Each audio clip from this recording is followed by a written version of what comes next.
ಜನಸಂಪರ್ಕ ಸಭೆ ನಡೆಯಿತು. ನಗರಸಭೆಯ ಆವರಣದಲ್ಲಿ ಈ ಕಾರ್ಯಕ್ರಮ ಆಯೋಜನೆ ಮಾಡಲಾಗಿತ್ತು.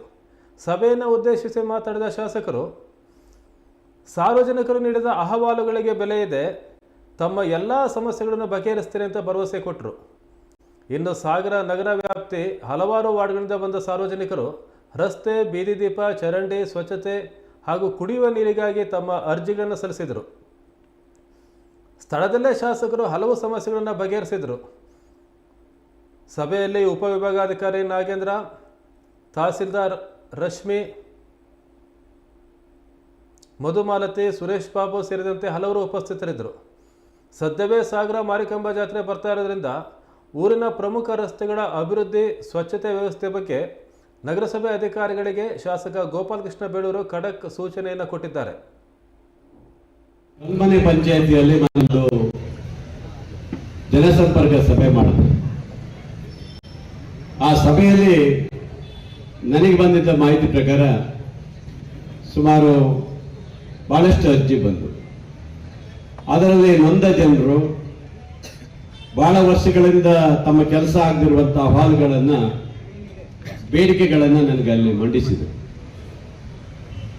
ಆವಾಗ ನನಗೆ ಅನಿಸ್ತು, ಸಾರ್ವಜನಿಕ ಇದರಲ್ಲಿ ನಾವು ಮಾಡದೆ ಹೋದ್ರೆ ಬಹಳಷ್ಟು ಜನ ಅಧಿಕಾರಿಗಳ ಮುಂದೆ ಬಂದು ಅಥವಾ ಆಫೀಸಿಗೆ ಬಂದು ಅಲ್ದು ಹೋಗುವಂತ ಪರಿಸ್ಥಿತಿ ಆಗಬಾರ್ದು ಅಂತ ಹೇಳಿ ನಗರಸಭೆಯ ಮೊನ್ನೆ ತಾನೇ ಮುಕ್ತಾಯ ಆಗಿತ್ತು. ಸುಮಾರು 1 ತಿಂಗಳಾಗಿರ್ಬೇಕು, ಈಗ ಹತ್ರ ಆಗ್ತಾ ಬಂತು.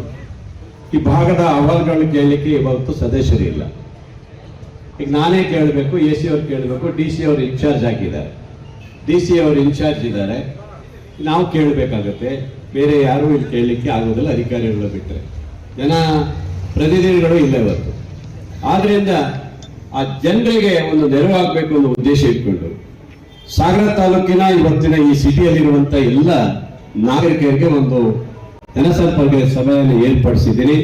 ತಾವೆಲ್ಲರೂ ಬಂದಿದ್ದು ಬಹಳ ಖುಷಿಯಾಗಿದೆ. ತಮ್ಮ ಅಹವಾಲುಗಳಿಗೆ, ತಮ್ಮ ಅರ್ಜಿಗಳಿಗೆ ಬೆಲೆ ಇದೆ. ಒಂದು ತಿಳ್ಕೋಬೇಕು, ಯಾರು ತಮ್ಮ ಅರ್ಜಿಯನ್ನು ಕೊಟ್ಟಿದ್ದೀರಿ ಆ ಅರ್ಜಿಗೆ ಬೆಲೆ ಇದೆ. ಅದಕ್ಕೆ ಯಾವತ್ತೂ ಏನು ಅನ್ಯಾಯ ಆಗುದಿಲ್ಲ, ನೆನ್ಪಿಡ್ಕೋಬೇಕು.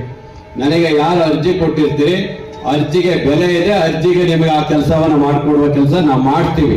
ಕೋರ್ಟಿಂದ ಏನಾರು ಇದ್ರೆ ನಾವು ಮಾಡ್ಲಿಕ್ಕೆ ಬರೋದಿಲ್ಲ. ಅದೊಂದು ಬಿಟ್ರೆ ನೀವು ಏನೇ ಕೊಟ್ಟಿದ್ರು ಸಹ ಅದನ್ನ ಅರ್ಜಿಯನ್ನ ನಾವು ತೆಗೆದುಕೊಂಡು ಪರಿಶೀಲನೆ ಮಾಡಿ ಆ ಕೆಲಸವನ್ನು ಮಾಡಿಕೊಡೋ ಜವಾಬ್ದಾರಿ ನಮ್ದು. ಇದರಲ್ಲಿ ಎರಡು ಮಾತಿಲ್ಲ. ಇದರ ಜೊತೆಗೆ ಸಾಗರದ ಬಹಳಷ್ಟು ಇವತ್ತು ನಗರೋತ್ಥಾನದಲ್ಲಿ ಕೆಲಸಗಳು ಬಂದಿದೆ. ಸುಮಾರು 60 ಕಾಮಗಾರಿ ಇನ್ನೂ ಶುರುವಾಗಿಲ್ಲ, ಅದು ಹಾಗೆ ನಿಂತಿದೆ. ಒಂದು. ಎರಡನೇದು, ಸಾಗರ ಸಿಟಿಗೆ ಸ್ವಚ್ಛತೆ ಬಗ್ಗೆನೂ ಬಹಳ ಇವತ್ತು ನನಗೆ ಗಮನಕ್ಕೆ ಬಂದಿದೆ. ಆ ಸ್ವಚ್ಛತೆನೂ ಸಹ ಇವತ್ತು ನಾವು ಹೆಚ್ಚು ಒತ್ತು ಕೊಡಬೇಕಾಗಿದೆ. ಸಾಗರದ ಸಿಟಿಯಲ್ಲಿ ಬಹಳಷ್ಟು ಯೋಜನೆಗಳು ಏನು ಹಳೆದಿದೆ, ನಿಂತೋಗಿದೆ. ಪಾರ್ಕ್ಗಳಾಗಬೇಕಾಗಿದೆ. ಆ ಪಾರ್ಕಿಗೂ ಸಹ ಈಗಾಗಲೇ ಹಣಕಾಸು ಇಟ್ಟಿದ್ದೀನಿ. ಫುಡ್ ಕೋರ್ಟ್ ಎಲ್ಲೆಲ್ಲಿ ಅಂಗಡಿಗಳನ್ನ ಮಾಡಿದ್ದಾರೆ, ಎಲ್ಲೂ ಅಂಗಡಿ ಇಡಕ್ಕೆ ನಾವು ಇನ್ನು ಮುಂದೆ ಬಿಡುವುದಿಲ್ಲ. ಎಲ್ಲಾ ಕಡೆ ಫುಡ್ ಕೋರ್ಟ್ ರೆಡಿ ಮಾಡಿದ್ದೀನಿ. 3 ಕಡೆ ಫುಡ್ ಕೋರ್ಟ್ ಆಗುತ್ತೆ. ಅಲ್ಲಿ ಸುಮಾರು ಒಂದು ಕಡೆ 30 ಅಂಗಡಿ ಬರುತ್ತೆ, ಒಂದ್ ಕಡೆ 20 ಅಂಗಡಿ ಬರುತ್ತೆ. ಫುಡ್ ಕೋರ್ಟ್ ಮಾಡಿ ಸಾಗರದಲ್ಲಿ ಬಹಳಷ್ಟು ಜನ ಪ್ರವಾಸಿಗರು ಬರೋದ್ರಿಂದ ಬೇರೆ ಯಾವುದೇ ಆಗಬಾರ್ದು, ಅಲ್ಲಿ ಗಲೀಜ್ ಕಾಣಬಾರ್ದು, ಒಳ್ಳೆ ರೀತಿಯಲ್ಲಿ ಆಗ್ಬೇಕು ಅಂತ ಹೇಳಿ ಫುಡ್ ಕೋರ್ಟ್ ಅನ್ನು ಈಗಾಗಲೇ ಟೆಂಡರ್ ಆಗಿದೆ. ಗುಡ್ಲಿ ಪೂಜೆ ಶುರು ಮಾಡ್ತೀವಿ. ಆ ರೀತಿ ನಾವು ವ್ಯವಸ್ಥೆ ಮಾಡಬೇಕಾಗಿದೆ. ಅದೆಲ್ಲಕ್ಕಿಂತ ಹೆಚ್ಚಾಗಿ ಸಾಗರದ ಮಾರಿ ಜಾತ್ರೆ ಸಹ ಇದೆ. ಮುಂದೆ 20 ಫೆಬ್ರವರಿ ಏನೋ ಬರ್ತಾ ಇದೆ. ಎಷ್ಟನೇ ತಾರೀಕು? ಫೆಬ್ರವರಿ 3. ಇದು ಬಹಳ ಜನರು ತಿಳ್ಕೊಳ್ಬೇಕು. ಸಾಗರದ ಮಾರಿಕಾಂಬಾ ಜಾತ್ರೆ ಅಂದ್ರೆ ಇಡೀ ರಾಜ್ಯದ 2ನೇ ದೊಡ್ಡ ಜಾತ್ರೆ. ಶಿರ್ಸಿ ಬಿಟ್ರೆ ಸಾಗರನೇ ಬಹಳ ಫೇಮಸ್ ಆಗಿರುವಂತ ಜಾತ್ರೆ. ಸುಮಾರು 10 ಲಕ್ಷ ಜನಸಂಖ್ಯೆ ಬರುವಂತ ನಿರೀಕ್ಷೆ ನಾವು ಇಟ್ಟಿದ್ದೀವಿ. ಇದಕ್ಕೋಸ್ಕರ ನಾವು ಒಂದಿಷ್ಟು ಪ್ರೋಗ್ರೆಸ್ ಹಾಕಬೇಕಾಗಿದೆ. ಈ ಜಾತ್ರೆಗೋಸ್ಕರ ಎಲ್ಲ ಅಧಿಕಾರಿಗಳನ್ನು ಕರೆದು ಅದು ಇದೆ.